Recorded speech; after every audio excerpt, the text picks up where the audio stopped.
al canal de Cuarmi, soy Dino y en este video vamos a hablar sobre el testing exploratorio. Vamos a ver qué es, cómo se realiza, cuándo finaliza, ventajas, desventajas, algunas herramientas que pueden utilizar para hacerlo y también vamos a ver un ejemplo práctico para que puedan absorber aún mejor el conocimiento.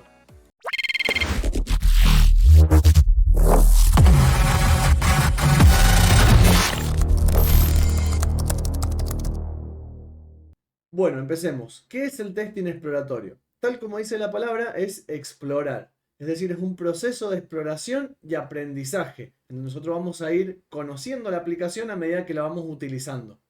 Para realizar este tipo de pruebas no es necesario ejecutar casos de prueba, ni diseñar casos de prueba, ni nada de eso. Es como más libre, por así decirlo.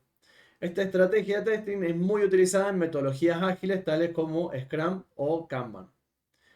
¿Cuándo debemos realizar pruebas exploratorias? Bueno, podemos hacerlo cuando no hay documentación del proyecto, es decir, no sabemos de qué se tratan, no tenemos un Jira bien documentado, no tenemos Confluence, no tenemos nada de documentación, ni siquiera un Word diciéndonos de qué se trata el proyecto. Bueno, podemos aplicar un test exploratorio, empezar a conocer la aplicación de qué se trata y en base a esto podemos empezar a realizar los casos de pruebas con el conocimiento que vamos adquiriendo.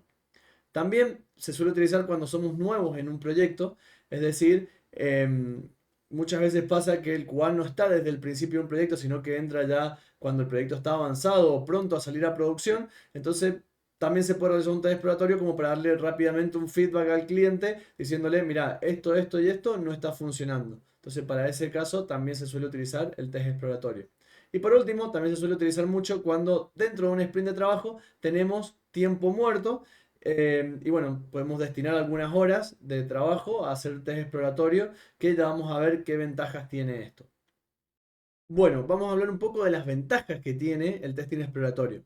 La principal y la más importante es poder familiarizarse con todo el sistema, con los diferentes flujos, las diferentes pantallas, roles que pueda llegar a tener, permisos, etc.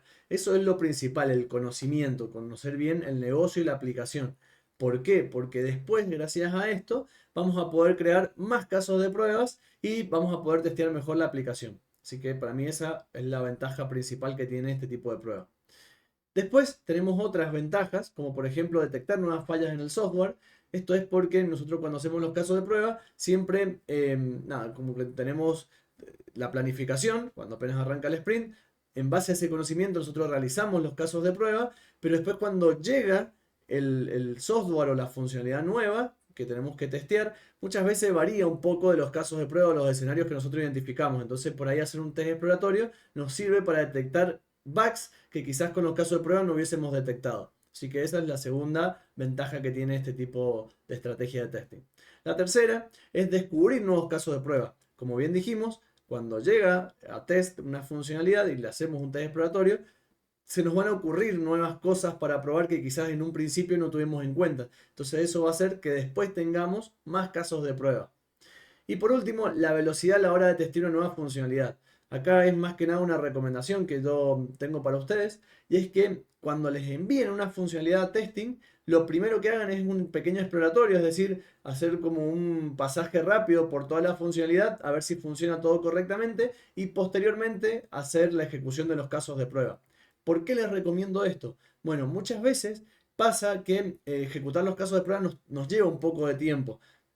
Vamos a poner un ejemplo, ¿no? Capaz que nos lleva medio día ejecutar los casos de prueba para un registro y un login. Pero quizás un exploratorio lo podemos hacer en media hora, en donde registramos una cuenta, probamos loguearla, etc. Y con eso que estamos haciendo ahí podemos probar algunas cositas más. Ya estamos haciendo un exploratorio y lo más probable es que salten bugs y podamos dar rápidamente un feedback a los desarrolladores para que lo puedan resolver. De esta forma estamos ganando mucho tiempo. Y por eso es que digo que ganamos velocidad a la hora de testear una nueva funcionalidad. La recomendación que les dejo yo es que antes de ejecutar las pruebas, los casos de prueba, hagan un exploratorio. Si está todo ok, pasamos a ejecutar las pruebas y finalmente ya pasamos un feedback final con la ejecución de todas las pruebas para esa historia de usuario y ponemos si pasa o no pasa. Pero es una buena forma de ganar tiempo. Por otro lado, tenemos las desventajas de las pruebas exploratorias. Nosotros dijimos que esta técnica sirve muchísimo para conocer la aplicación, el negocio, los diferentes flujos y demás. Pero cuando apenas tocamos un sistema, no lo conocemos y nos va a llevar tiempo poder conocerlo y poder realizar una prueba exploratoria en profundidad. Y por otro lado tenemos que es muy complejo, muy difícil poder medir el éxito de las pruebas exploratorias. ¿Qué quiere decir esto? Que capaz que yo hago un test exploratorio de 5 pantallas del sistema y encuentro 3 bugs, pero no tengo cómo saber si esos 3 bugs es mucho, es poco, no tengo cómo medirlo.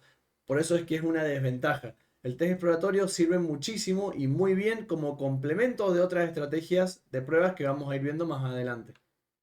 Existen técnicas para poder realizar pruebas exploratorias. Una de ellas es el estilo libre, que tal como dice la palabra, es darle la libertad al tester de poder navegar y explorar la aplicación en busca de nuevos bugs, nuevos escenarios de prueba para poderlos documentar después en test cases o nada, simplemente conocer aún más la aplicación y ver cómo funciona. Y por otro lado tenemos las pruebas basadas en escenarios, que el tester elige un flujo de la aplicación o un caso de uso y empieza a probar ese caso de uso o ese flujo. Por ejemplo, si tenemos un carrito, un e-commerce, podemos, no sé, registrarnos, loguearnos, poner un producto en el carrito, nada, hacer el checkout, pagar y ver que nos llegue el mail con la confirmación. Y en todo ese flujo que hacemos completo, hacemos el exploratorio, es decir, vamos probando los diferentes filtros, las diferentes validaciones que podamos llegar a tener y las distintas cosas que se le vayan ocurriendo al tester en ese momento.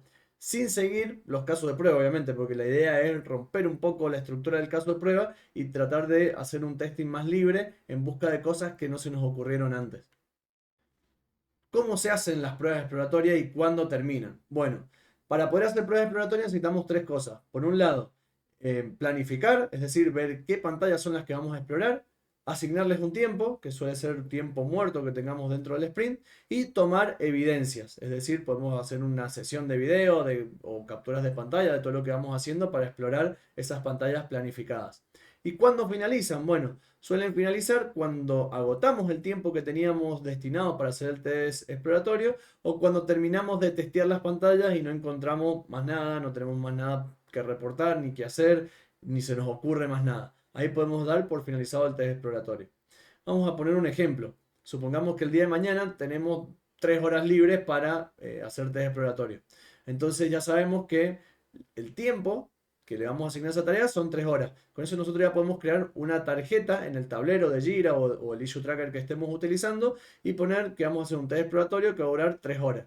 Y además podemos agregar qué pantallas son las que vamos a explorar. Obviamente el sistema completo no lo podemos explorar en 3 horas, dependiendo qué tan grande sea. Pero si es un sistema muy grande, en 3 horas no podemos testear todo. Entonces se suele repartir por pantallas. Total, dentro de un sprint podemos tener varios tiempos muertos y vamos repartiendo las distintas pantallas o distintos flujos dentro de esos tiempos muertos.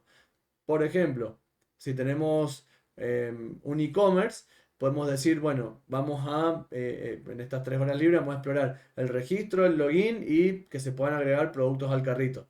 Después, en la siguiente sesión, a los 2 o 3 días que volvamos a tener tiempo libre, decimos, bueno, vamos a ver cómo funciona el checkout, si envía mail y nada más.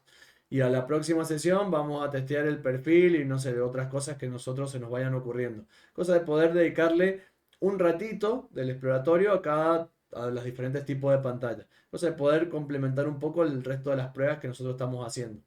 ¿Y cuándo se termina? Bueno, justamente como dije, si nosotros le asignamos 2 horas a un test exploratorio y capaz que ocupamos una hora y vimos que no se nos ocurre nada más y que no encontramos nada más, lo podemos dar por finalizado. Lo mismo si dentro de esas 2 o 3 horas que teníamos libres ya testeamos todas las pantallas y ya no se nos ocurre nada más, también podemos darlo por finalizado. ¿Cómo documentar el test exploratorio? Bueno, yo acá tengo algunas herramientas para mostrarles.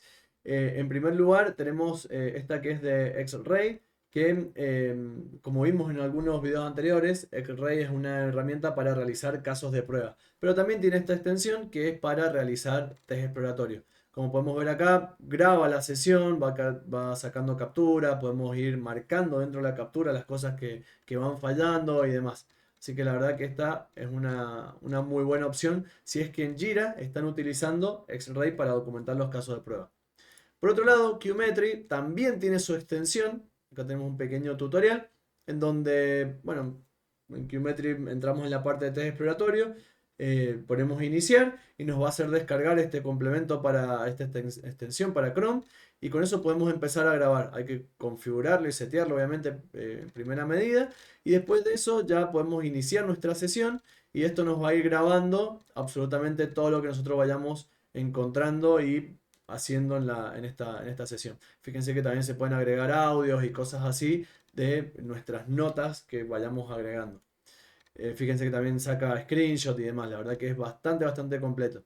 Y si falla algo, nos deja loguear desde la misma herramienta los bugs que nosotros vayamos encontrando y obviamente captura la evidencia que nosotros fuimos obteniendo a lo largo de esa sesión. Y si no, otra forma es utilizando Streamlabs o OBS, que son grabadores de pantalla, en donde directamente puedo poner grabar pantalla, voy explorándolo y no mucho más que eso. Recuerden que la evidencia es para poder demostrar que nosotros hicimos ese trabajo. Porque podemos decir, no sé, voy a dedicarle 3 horas al testing exploratorio y cuando terminamos esas 3 horas puedo decir, no encontré nada. ¿Y qué evidencia quedó de que no encontré nada? Entonces por eso es que se suele grabar y documentar este tipo de pruebas. Antes de finalizar, vamos a hacer un pequeño ejercicio con la página de Undercode. Vamos a hacer de cuenta que es la primera vez que entro y no sabemos de qué se trata. Así que simplemente entramos y empezamos a navegarla. Acá dice Undercode, la casa de los informáticos. Tenemos algunos botones para unirnos, nos explica qué es Undercode y demás, beneficios y un formulario de contacto. Acá si queremos conocer, obviamente lo ideal sería leer la información que hay en el sitio para ver de qué se trata y conocer del negocio. Como bien dije anteriormente, el éxito de un QA está en conocer bien el negocio, es decir, entender bien de qué se trata la aplicación y cómo el cliente gana, entre comillas, ya sea plata o lo que sea, con la aplicación que nosotros estamos testeando. Y nosotros como QA debemos velar porque eso se cumpla. Acá dice que es una comunidad que nuclea informáticos de todo el mundo y comprenden la divulgación del conocimiento y demás. Acá también habla de la comunidad y demás. Bien, ¿qué es la comunidad o cómo compartimos el conocimiento? Bueno, acá estuve viendo que dice foro. Los foros sirven justamente para compartir conocimiento, así que yo intuyo que esta es la parte más importante de Undercode. Llegamos acá y vemos que nos mandó otra página web o a otra sección de la página web en donde tenemos diferentes foros y cada foro tiene información, es decir, tenemos los usuarios de quién publicó eso y tenemos los nombres de los posts. Acá tenemos las diferentes secciones, tenemos subsecciones, subforos ahí adentro. Al final tenemos los mensajes recientes, los últimos que se han publicado, y tenemos la gente que está conectada en este momento. Bueno, vamos a tratar de entrar algún post que alguien haya hecho. Vamos a ver, no sé, vamos a entrar a un foro desde acá. Eh, Vamos a entrar a la parte de dudas. Y acá tenemos todas las preguntas que la gente ha publicado. Fíjense que yo entro, puedo ver la duda, pero no me deja responder en ningún lado. Si yo le quiero responder a este usuario, no puedo. Lo más probable es que necesite estar registrado para poder publicar acá. Vamos a entrar por las dudas a otra sección para ver qué más hay acá. Noticias.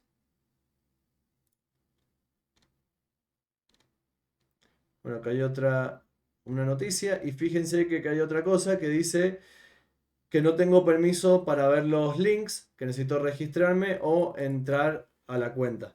Así que al parecer para Undercode es muy importante que la gente se registre para poder utilizar la plataforma de curso, lo cual la plataforma del foro, digamos, ¿no?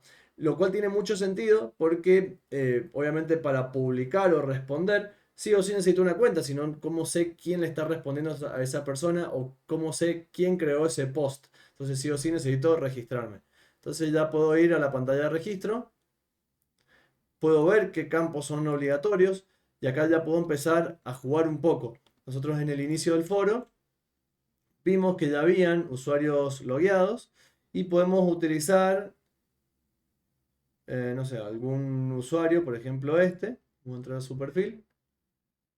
Le vamos a copiar el usuario y vamos a ver si permite registrar usuarios duplicados. Vamos a poner cualquier mail. una contraseña cualquiera.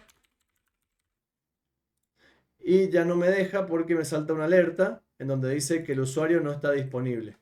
Lo cual acá me estoy dando cuenta de que si yo en los casos de prueba no se me ocurrió probar con un usuario duplicado, ya tengo un nuevo escenario para poderle crear un caso de prueba.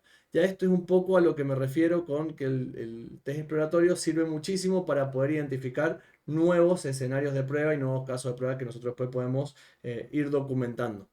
En este caso, lo que yo estoy haciendo es un test exploratorio basado en la libertad del tester, que fue una de las cosas que hicimos nosotros recién, que explicamos recién, mejor dicho, en donde teníamos dos principios, que podemos verlos nuevamente.